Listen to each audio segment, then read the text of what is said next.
जैसे जैसे online platform, net banking, mobile banking, UPI interface का यूज बढ़ता जा रहा है, वैसे वैसे ऑनलाइन ठगी के केसेस भी बढ़ते जा रहे हैं। अच्छा।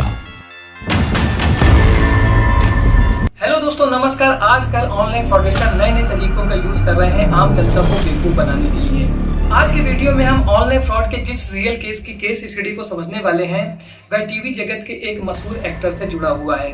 तो सबसे पहले इस पूरी केस स्टडी को समझते हैं। इनको आप बहुत अच्छे से पहचानते होंगे। यह है टीवी जगत के मशहूर एक्टर राकेश बेदी।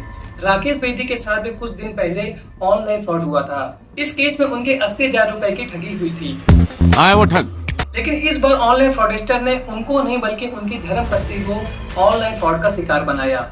हुआ यूं कि राकेश बेदी के वाइफ के मोबाइल पर एक अननोन नंबर से कॉल आता है, जिसमें कॉल करने वाला व्यक्ति यह कहता है कि मैडम, आपके अकाउंट में धोखे से 4.98 लाख रुपीस ट्रांसफर हो गए हैं।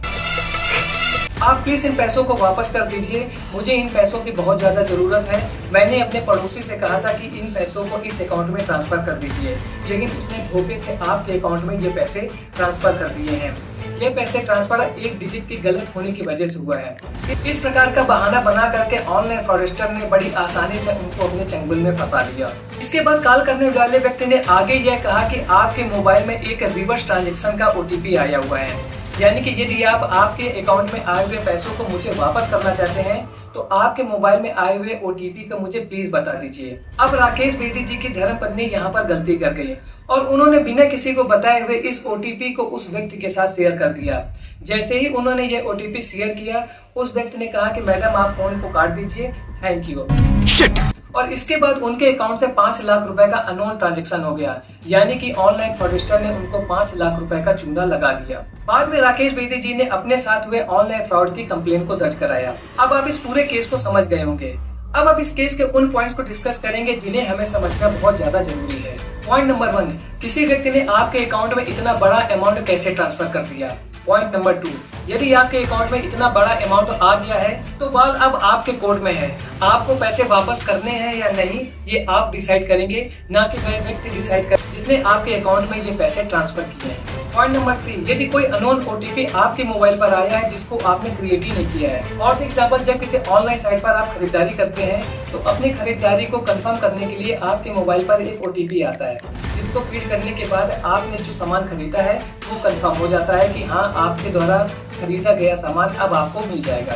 तो इसे कहते हैं नोन ओटीपी, यानी कि इस ओटीपी को आपने किसी काम के लिए क्रिएट किया था जो आपके पास आया है। अब यदि आपके मोबाइल में ऐसा ओटीपी आ रहा है जिसको आपने क्रिएट ही नहीं किया है, तो आप इस प्रकार आए ओटीपी को कभी मत शेयर कीजिए।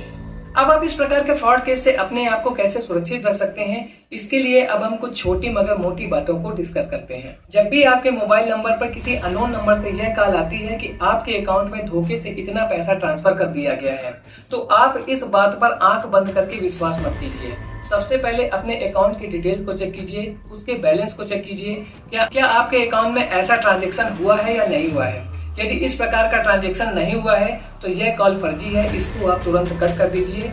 ये आपको केवल ऑनलाइन फ्रॉड के केस में फंसाने के लिए की गई है। किसी भी कंडीशन में आपके मोबाइल में आए हुए ओटीपी को किसी के साथ भी शेयर मत कीजिए, चाहे ये किसी व्यक्ति को बताना है या किसी साइट में फीड करना है।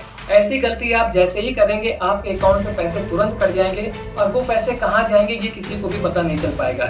इसलिए आप अननोन ओटीपी को किसी के साथ भी शेयर मत कीजिए। इन एनी कंडीशन आपके साथ साइबर फ्रॉड हो जाता है तो आप अपनी कंप्लेन को national cyber crime helpline number 1930 या www.cybercrime.government.in पर तुरंत दर्ज कराएं।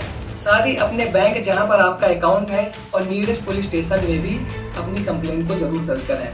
आप ये जितनी जल्दी करेंगे आपके ठगे हुए पैसे वापस आने के चांसेस बढ़ जाते हैं, क्योंकि बैंक और साइबर टीम जिन अकाउंट्स में आपके पैसे ट्रांसफर हुए होते हैं उनको फ्रीज करा देती है, जिससे आपके पैसे रिटर्न होने के चांसेस बहुत ज्यादा बढ़ जाते हैं। इन छोटी छोटी बातों का ध्यान रख करके आप ऑनलाइन फ्रॉड से बच सकते हैं। एक और बात, ऑनलाइन फ्रॉड से बचने का एक ही तरीका है, वो है जानकारी।